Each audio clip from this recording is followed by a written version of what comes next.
Hey everyone, and welcome to Darkcast Interviews. I'm your host, Jonathan Miley. DCI is usually a long-form interview podcast where we talk to game creators about who they are and their work behind the scenes, as well as obviously their recent or upcoming video games. Recently, I had the opportunity to have some hands-on time with Watch Dogs Legion, the upcoming game from Ubisoft, as part of their Ubisoft Forward thing that they're doing in lieu of E3 2020. And as part of that, I was able to sit down and chat with Sean Crooks, who's the lead producer on the game. A quick side note, I did receive clarification after the interview that the maximum amount of recruits you can have at one time is 40, not 20. Accompanying this podcast on YouTube is gameplay from the time that I had with the game, so I hope you enjoy that. If you want to find out more information about the game, including our multi-part podcast discussion or my hands-on written preview of the game, then you can find all of that stuff below on YouTube or in the show notes for this episode on darkstation.com. There you can also find the original Darkcast as well as other video game reviews, previews, and features. You can subscribe to the show on iTunes, follow us on Twitter at darkstation_com, find us on Facebook, check us out on YouTube, and email us at podcast@darkstation.com. As always, thank you so much for listening. Now on with the show.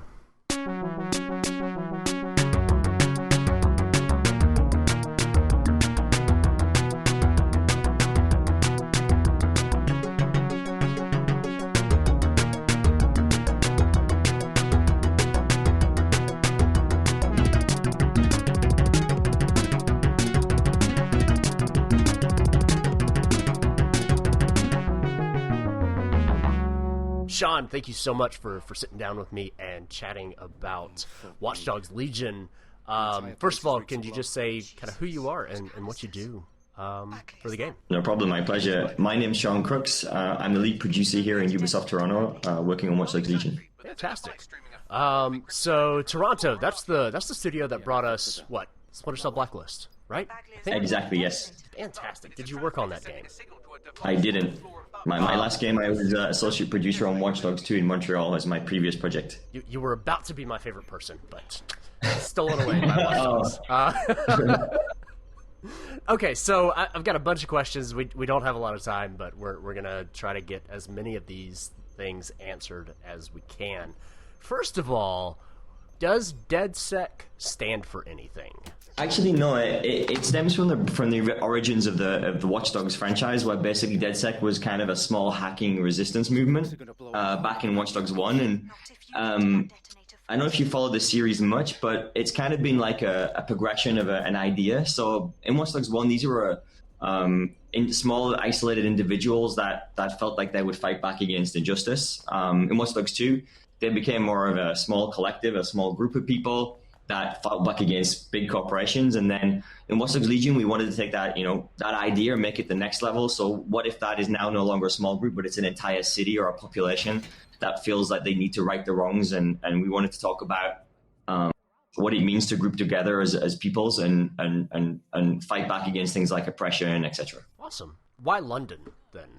With all of that, with kind of going in that direction with the game, what made London stand out as the setting? You have to remember this game's been in development for a very long time, and London, back before the world went crazy, London was still one of the most surveilled areas on the planet. I mean, if you look at areas such as even Canary Wharf, right, the privately owned area, if you ever visit there, it's a very creepy place to visit. There's cameras everywhere. You're constantly being monitored by private security.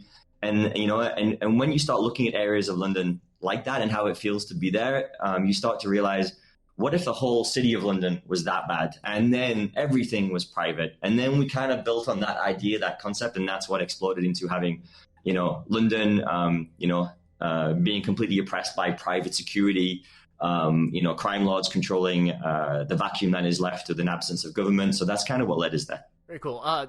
Does it feel weird making this game in 2020 with Black Lives Matter movement and with everything going on in Hong Kong?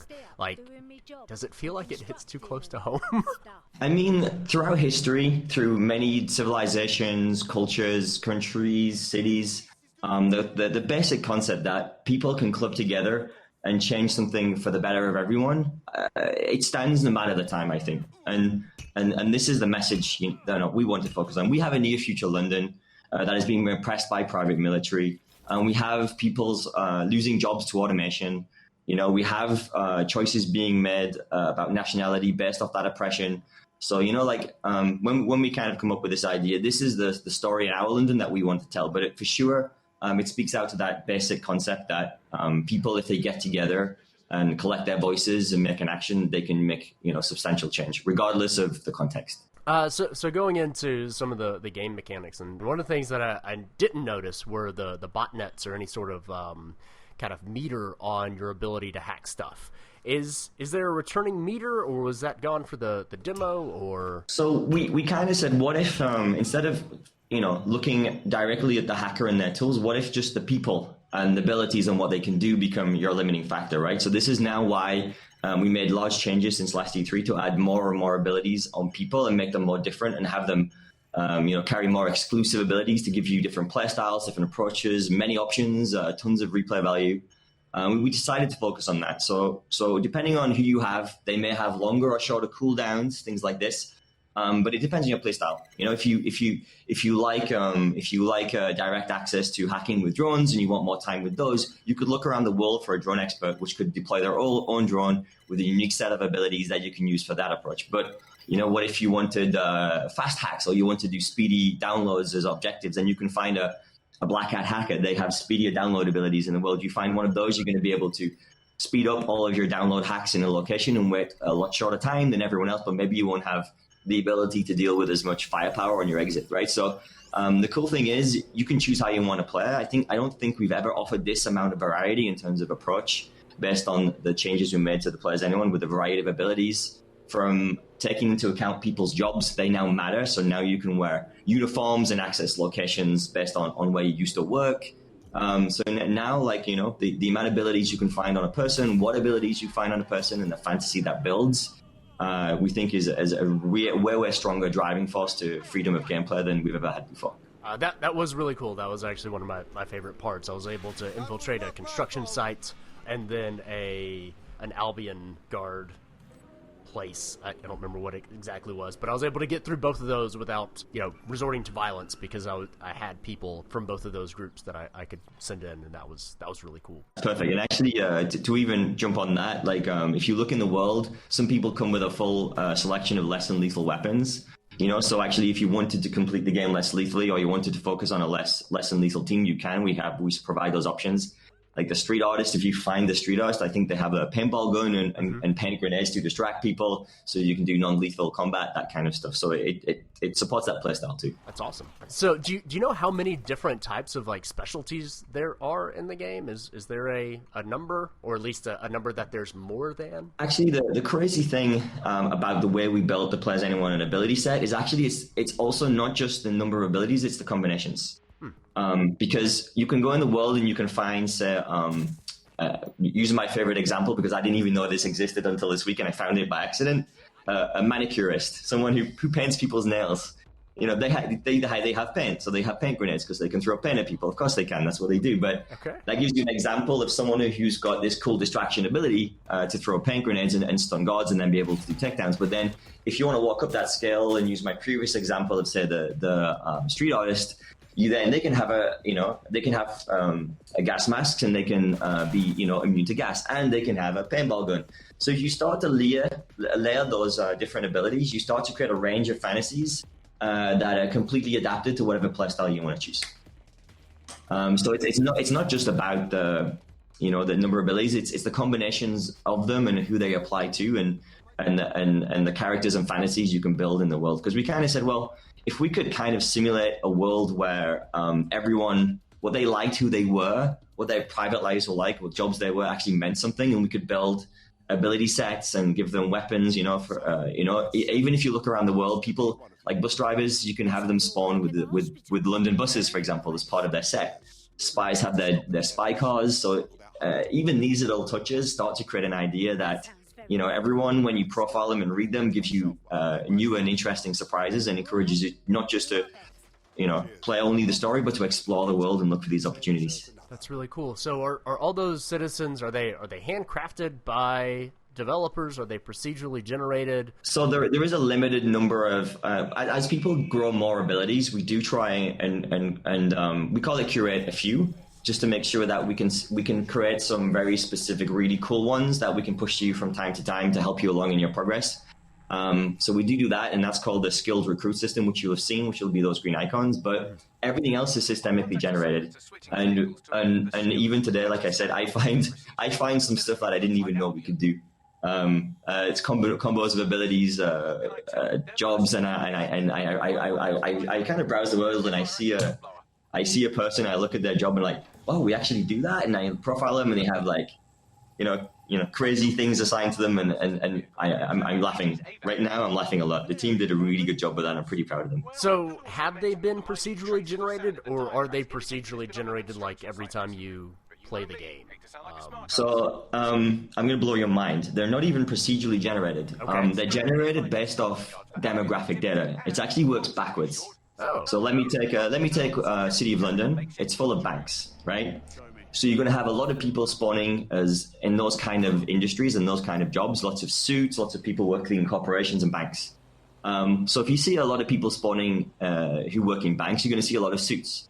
If you're going to see a lot of people working banks, you might see a lot of people who are involved with money, right? And if you see a lot of people involved with money, maybe some of them are involved in politics too, right? So you'll start to see a lot of politicians who might be able to get you out of jail faster, or use their politics to be able to get you out of your team out of sticky scenarios. Or you might find people working banking who might have, money-based abilities. I think there's also an ability about a random gambler that can randomly win and lose your money as you're playing as they're part of your team. I think we have that. So you can be running along, and you'll lose like a 50 Ito, and you're like, come on, Bob, I don't believe you're gambling again. You could at least win, So he's playing the stock market in the background. So so it's not even procedural. It's kind of reverse built on the demographics of London and the city. If you go to areas like Shoreditch, you'll find a bunch of body mod people, a lot of kind of quirky, stylish mod people, and they'll have a lot more crazy abilities there. For sure, you'll find a lot more street artists because it's a heavy graffiti and art area of London. So that's where you'll go to find more street artists and people like that. So it's not even procedural. It's literally studying London, understanding what types of people, where they work, what the affluence of a location is, and creating a population. And then the system then provides all the abilities and schedules and jobs and everything else based off of that. Okay, yeah, I think you did blow my mind. That's pretty nuts. Can you recruit everybody? Can you recruit all the citizens, or is there a cap to like how many people you can have in DedSec? No. So right now, I think in the demo there's a team size of 20, and we may adjust that, but right now we're currently focusing on 20. But okay. As long as you dismiss people from your team and pick other people up, you can keep going. Gotcha. I mean, if you really wanted to, you could jump into a layout of bad guys, and you could literally clear that layout by recruiting every single one of them by using the deprofiler if you so choose. You could literally complete an entire layout just by converting the whole place to DedSec. It fully supports it. It will take you a bit of time, but it fully supports it. So in that way, it's to the nth degree everyone is recruitable. So you mentioned getting your players out of jail. Is that the biggest consequence of a character kind of like dying out in the field? Did they just get arrested, or can your characters just die straight out? Actually, yes to both. So okay. One of the changes we made since last year was we made permadeath as an optional mode. It's not there in the demo, but in the final game, permadeath will be a separate mode. So you can choose, do you want to go hardcore and actually lose characters when they get killed? Or do you want to play the other mode and have them go to hospital or get them arrested, right? But also, if you may have noticed, we have a bunch of very rogue abilities that can spawn on characters. Like, I forget the name, but basically they can, I think it's Doomed is one of them you may have encountered, which basically means that person can just randomly die. They're not in great health. So, but that is a permanent death. So you have to keep an eye, and that's also in both modes. So if you accidentally find that person who's been doomed, and he just suddenly drops dead on your team, then so be it. So that can happen also in non-permadeath mode if you get a character that has abilities like that. So for those, they can give you an ill-fun surprise if you don't keep your eye open for them.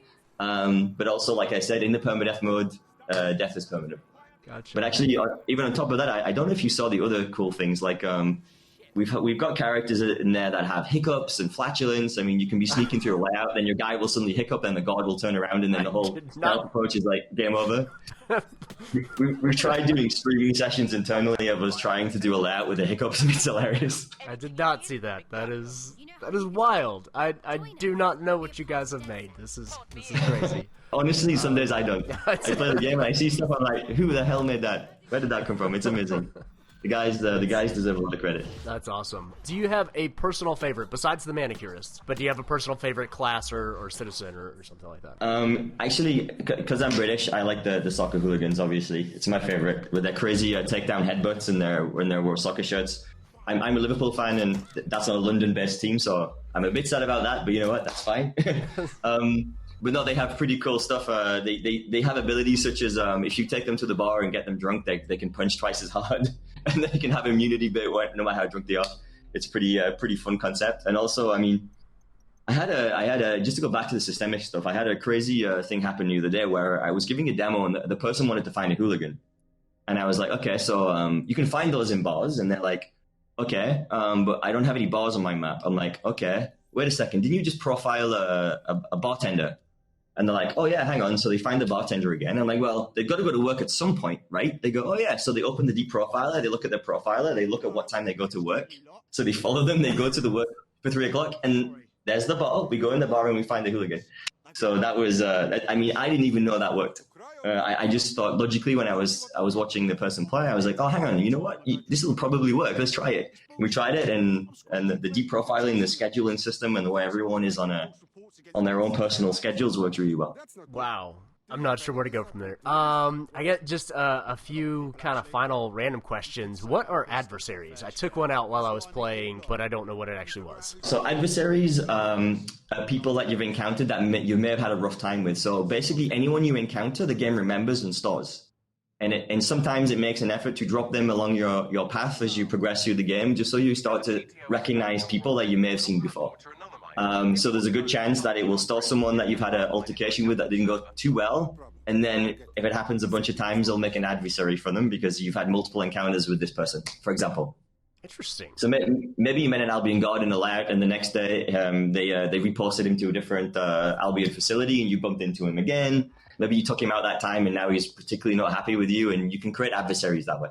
I was able to liberate one of the boroughs, and that was really cool. I enjoyed that, but what does that actually accomplish for the gameplay and the story? Does it reduce Albion presence, or what does that actually do? It actually does two meaningful things. The first thing is, you may have noticed, but the borough becomes a lot lighter. So all of the Albion propaganda gets pulled down, a lot of the posters, a lot of the intense, oppressive stuff disappears, and you start to see a lot more of the fun flavor of London once you oppress a borough, so the people become more free, and the general environment just becomes happier and more free. You'll see less Albion spawn on the streets, for example. You'll see less Albion cars in traffic, that kind of stuff. That's the first big thing, that borough now feels a lot more free. The second thing it does is it changes the opinion of DedSec for that borough. So maybe when you started playing, you had a lot of people who hated DedSec, a lot of red thumbs down when you were walking along the street, so you couldn't just talk to people. But after you do a borough liberation, you'll see a lot more people who are pro-DedSec and are happy to be part of the resistance. Okay, so if you liberate a borough first, it'll actually make it easier to recruit people to easier, give you more options, exactly. Okay. Wow, that's cool. And then going back to some of like the abilities and stuff, I was looking through some of the upgrades, and one of them was this like electrified knuckle duster, which looked really cool. And so I upgraded it all the way, and then I didn't have it. How are upgrades like shared, and how do they work across all of your different team members? I'd have to check the details on that one specifically, but normally what happens is the pool of gadgets can be equipped. So if you edit your character, you can go to the gadget slot and equip any gadgets that you've unlocked for the whole of DedSec. There may be some special criteria in certain instances, depending on who a character is and what abilities they have, but it's pretty rare. For the most part, gadgets can be pretty much equipped on everyone. The only condition is we don't currently let you equip gadgets on people when they're inside of combat or red zones. Only when you're in a safe space can you then edit your character and change their loadout. So, for example, you could exit a red zone. Say you see a sneaky puzzle that you need to do with a little spider, for example. You can exit the red zone, edit your character, go to your gadget slot, kick out, say, your cloak or your throwable disc, and then zip in the spider, then head back and toss the spider over the fence and do the stealthy approach for the takedown. Gotcha. Okay. Very cool. You know, obviously, like, Albion is kind of this big private military security force that has come in and is, you know, securing, you can't see my air quotes, but securing London, creating a very, like, 1984 kind of world. What role does Clan Kelly play in everything that's going on? So actually, there's a number of villains you'll encounter across the way, and part of the story, and I won't spoil it for you, but there is a reason all these people exist and why Zero Day is around, and you will find out over time why all these things are interconnected. Kelly is part of that, but just from a world logic perspective, because obviously Albion has struck down and control London, there's also deals going on between the crime syndicates. You know, Kelly is running. I think she's running organ trafficking. She's doing drug running. She's got a lot of thugs on the streets in particular areas. And what you'll notice is you'll kind of notice very quickly that Albion kind of controls a lot of the main routes, but then behind the back alleys, you'll see a lot of Kellys hanging around and harassing people, doing deals in back alleys. And I think there's crazy storylines with some of the stuff that Kelly is doing with technology, the way she. The way she manages her people, I don't want to say too much, the way she manages her people and the technology she's using to do so. So that's kind of her role. Are there any returning characters from Watch Dogs 1 or 2? No, there isn't. Okay. Let's see. You guys haven't announced a release date yet, but if somebody wanted to get more information about the game, where can they go to find that out? So, Ubisoft Forward will be talking about that for sure. Fantastic. All right, well, Sean, thank you so much for chatting with me about Watch Dogs Legion. I had a great time playing it, and good luck as you guys finish up the game and get it out the doors into players' hands. It was a pleasure. Thanks very much. I'm glad you enjoyed it. Take care. There. Done and done.